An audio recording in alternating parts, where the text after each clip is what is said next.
How to pair remote to Chromecast. Hi everyone, welcome back to the channel. In today's video, I'll guide you on how you can pair your remote to Chromecast. Now in my case, my remote is working just fine. So the thing I will do here is I will first of all disconnect this remote just to show you guys, right? I'm just going to go to remote and accessories. I'm going to select my remote here and I'm just going to select disconnect or forget this remote here. And now my Chromecast remote will get removed. And now even if I press any buttons over here, you can see it will basically just not work at the moment.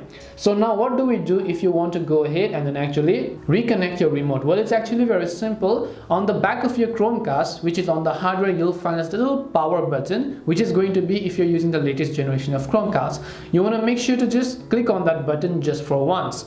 And when you click on that button just for once, you will see this type of interface on the screen. So as you can see now, you're going to see this type of interface that says searching for accessories. And if you look over there, it says to start pairing a remote, hold the side button and the home button until you see the light pulsing on the remote. So what I want you to do is now I want you to simply focus on my remote over here. Once you focus on my remote, here you can see the left arrow button and here you can see the home button. So what I'm going to do is I'm going to press and hold both of these buttons simultaneously until a light blinks at the bottom. Over here at the bottom, a light is going to blink up. So let me go ahead and then do that as well. I'm just going to press and hold like this.